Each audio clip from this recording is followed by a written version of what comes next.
Hello, everyone, and welcome to Leadership Podcast, where we dive deep into what leadership truly means and how you can grow into the kind of leader that people want to follow you. I am Shayan Siddiqui, a leadership consultant, educator, and someone who has spent over 15 years helping individuals, teams, learners, and institutions to unlock their leadership potential. This series is based on the brilliant work done by John C. Maxwell, particularly his best-selling book, The 21 Irrefutable Laws of Leadership. And I want to give full credit to him for laying this powerful foundation. But what we are doing here, are we doing something more, or we are just repeating what we learned in this book? So no, I'll be adding the real life context here, deep analysis, and my personal experience to help you truly live these laws. Today's major focus is on the second law, the law of influence. Maxwell says that the true measure of leadership is influence, nothing more and nothing less. Let me repeat, the true measure of leadership is influence, nothing more and nothing less. Let's sit with that for a moment. That means no position, no authority, and no title, just influence. Let me repeat here. No position, no authority, and no title, just influence. But the question comes here in our mind that what exactly influence is?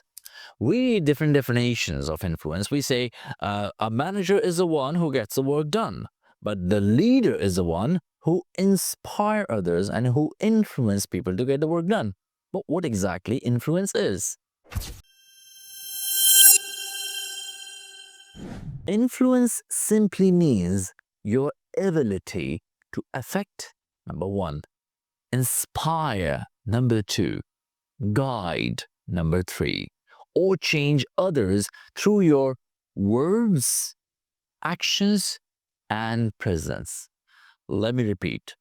Influence is basically your ability to affect someone, inspire someone, guide someone, or change others through what? Through your words, your actions, and your presence. It's not about forcing people. It's about commanding people. It's about inspiring them to follow you willingly. Let me repeat, follow you willingly. And here are some simple ways I'll be discussing with you. If you think you are a leader, turn around and see if anyone is following you or no. And if no one is following you, that means you are not a leader. You're just walking through the position. You might be a manager who is using his position to get the work done. You might be the manager who is just getting the work done. But you're not a leader if no one is following you. Let's discuss some real life scenarios here. As I'm in education, so I'll be giving you the example from the school. Think of a principal who never listens to people, gives orders, sits in his office, and doesn't even know the names of the teacher. I've seen many principals. They just simply say, "Hello, teacher." He doesn't know the name. Now compare with the principal who actually listens to the concerns of his team, shows up in the classroom, encourages growth, and builds a strong culture in the organization. He knows people personally. People basically share their problems with him and with full trust that he will listen to them. Both hold the same position, but the one who has true influence on people is the second one.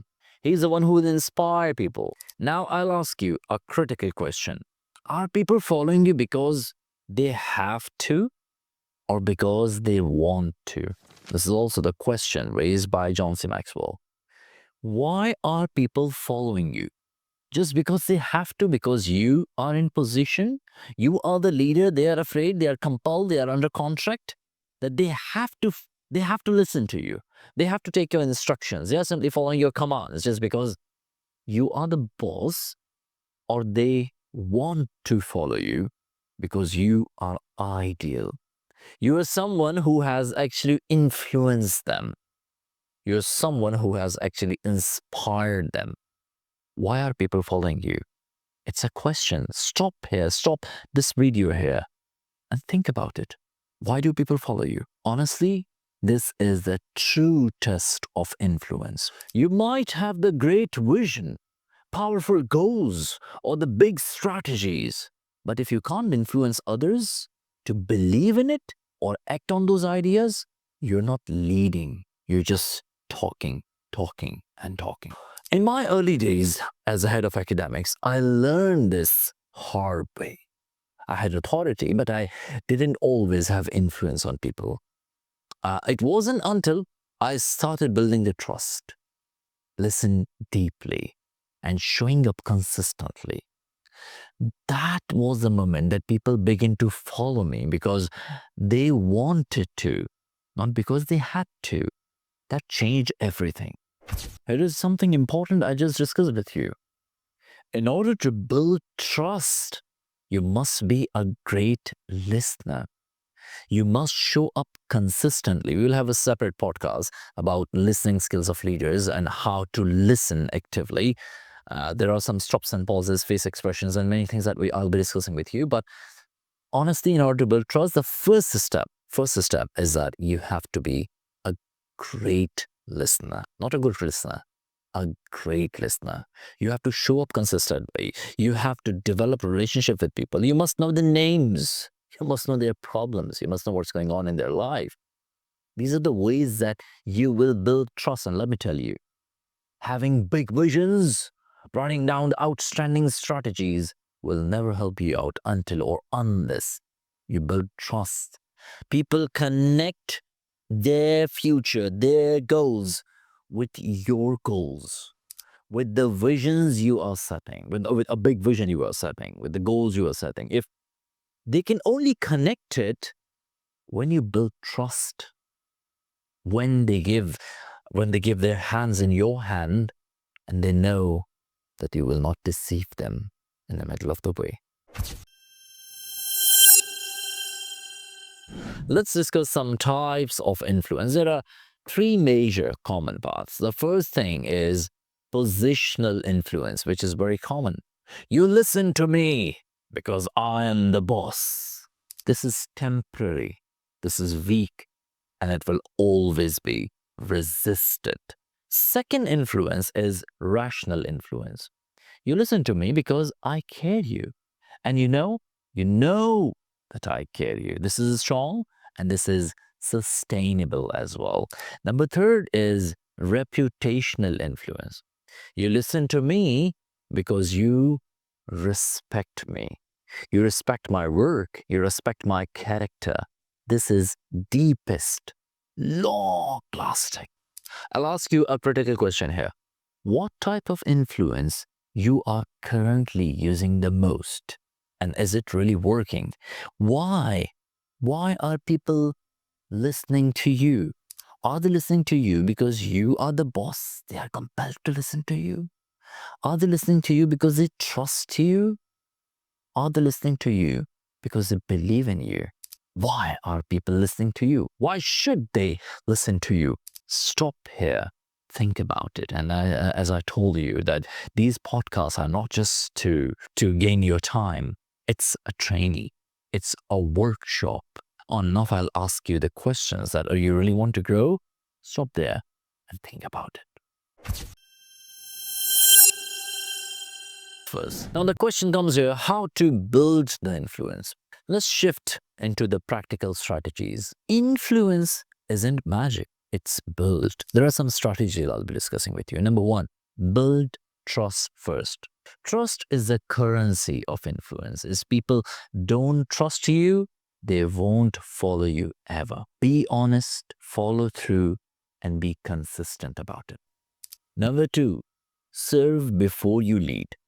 Show people that you are here to add value in their life, not just to take the charge. And that's what Mr. Maxwell calls the law of addition as well. Leaders serve, they don't just wait for the power or position. Number three, oh my God, that's very important. Improve your communication skills. Leaders with influence speak clearly, listen actively, and make people feel heard and understood. And that's literally a skill. I remember I was working in one of the organizations long ago. I had my head of school. Uh, Previously, he used to be the teacher. I can call his name Mr. Gregory. He was a nice man. He was an outstanding man. And the one thing I learned from him that he had a magic. There were over 100 teachers across the school, and the boys' side, there were many teachers there. But you step into his room, and when you leave, he'll give you the feel that you are his friend and he heard you. You have been heard. Your problem has been acknowledged, and that will be communicated to the concerned body. This was his skill that basically separated him from other leaders. And I do respect him. I consider him as one of my mentors. And I learned this, how to make people feel that they have been heard. Number four, empower others. It's hard, but try. People follow those who lift them up, give others the chances to grow and shine. And let me tell you, this is very rare. We are living in the world where leaders start feeling insecure once they get to know about their team members' talent. Your real test starts when you uphold others instead of blocking their ways to grow. Number five, be a role model for people. Your behavior speaks louder than any title or the speech you give. If you want your team to show up on time, you should be the first one to show up in the office on time because you are the role model. Try to be that. Now, time to take an action. Write down 3 people in your circle you want to influence better. And now ask yourself, what one thing I can do to build trust with each of them this week? It's a weekly task. Think about those 3 and think what one thing you can do to build trust with them this week. Maybe they trust you. Maybe they don't trust you. Maybe they like you. They don't like you. If they trust you, it's great. If they don't trust you, how will you build trust with them? I'll ask you another critical question. Who has been the most influential leader in your life and why? Was it their title or their behavior? Title or behavior? When I think of my mentors, none of them actually forced me to follow them. They earned my respect by showing their character, consistency, and care. As we are heading towards the end of this podcast, let me tell you, influence is earned, not given. John C. Maxwell reminds us that the leadership is influence. Influence, nothing more and nothing less. If you want to grow as a leader, focus on increasing your influence through trust, services, communication, and action. Now, here is your leadership action for this week. I'll give you the weekly task. Pick one relationship at work. Maybe if you are working in a school, just one relationship. If you're at home, one relationship, and ask how I can grow my influence with them. Then do it intentionally. Just pick one and do it intentionally. So in our next podcast, we will explore the third law, the law of process. Why leadership is not a moment, but it's a habit. Thank you so much, and thank you, John C. Maxwell, for this timeless wisdom. And thank you for joining me on this deeper journey through the real meaning of leadership. If this podcast really helped you think differently, reflect more deeply, or plan your next leadership step, do share it with someone who is on the same path. So see you next time. Until then, keep learning, keep growing, and keep shining. Thank you so much for watching.